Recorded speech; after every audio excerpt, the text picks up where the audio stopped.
Also new tonight here in The Current, today, November 13th, is World Kindness Day. But beyond being kind to each other, does that kindness do anything for our own brains? That was a question Douglas Gentile, psychology professor at Iowa State University, set out to answer in a recent study. And we have Professor Gentile joining us right now in The Current. Professor, thank you so much for being here with us. Is Well, there a it's great to be direct with you, link Shelby. Thank you. Is there a direct link between being kind to someone and having your own mental well being increase? Well, we tested that in a kind of weird study where we asked people, college students here at Iowa State, to go out into the halls of the building for 12 minutes. And we randomly assigned them into one of four groups. The first one was we asked them the people they saw in the hallway, to think to themselves, I wish for that person to be happy. I wish for that person to be, but just keep it to themselves, not saying anything, but just even thinking this kind thought for another person.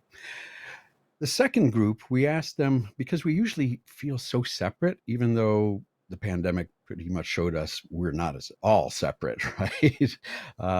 Very connected to everyone around the world. But we feel separate. We asked them to think of the ways they might be connected to the people they see in the hallway. So not just there's all students here at Iowa State, but maybe when they went to the same restaurant, they got their food given to them by the same server who got it off a truck, who got it from a farmer. That farmer went to Iowa State 40 years ago. Start seeing those underlying connections.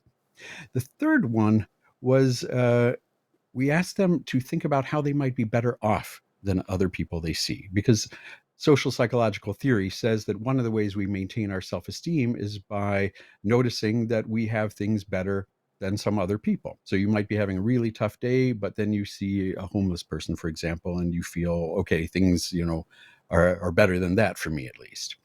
And then the fourth condition was a control condition, because walking around the halls might make you feel better. Looking at other people might make you feel better. So we just asked them to look at people's outsides. What are they wearing? Think of colors, fashions. And then we brought them back into the lab and we gave them a series of questionnaires. And it turns out if they walked around wishing other people well in their heads, they were less anxious. They were happier. They had marginally significantly higher life satisfaction, which is weird because that shouldn't change in 12 minutes. Your overall satisfaction with your life. They felt more connected to other people around them. They felt more empathy for other people. If they walked around thinking about how they were connected to others, they did have greater empathy and a greater sense of social connection, but it didn't change their mood at all. If they walked around thinking about how they were better off than others, no benefit whatsoever. So just thinking about others seems to matter more than really referring it back to ourselves, not making it kind of competitive. Well, in your study, like you just mentioned, the third group that was kind of comparing themselves to others, I mean, that's something that is really easy to do. People do it all the time, both in real life Yeah. and also on social media. I know your study didn't dive into social media itself, but I mean, what can sitting in those emotions do to us? Yeah, well, we actually did a follow-up study, which we haven't yet published. We're working on it now, where we looked at whether this works in social media. The early results looks like it does too. If you see the other people and you wish them well, even on their social media feed, just again in your head, that seems to help. But in general, we our brains are comparing and contrasting all the time.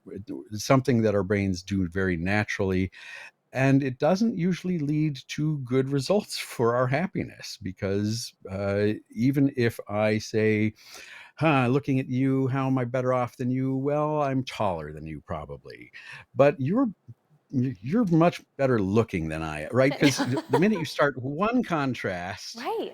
others come with it, and you're not going to win them all, and then you get into this comparing mindset, and that tends to take away our happiness. Wow. So, really quickly, what is your suggestion for simple ways we can all be kinder and then, in turn, better to ourselves as well? Sure.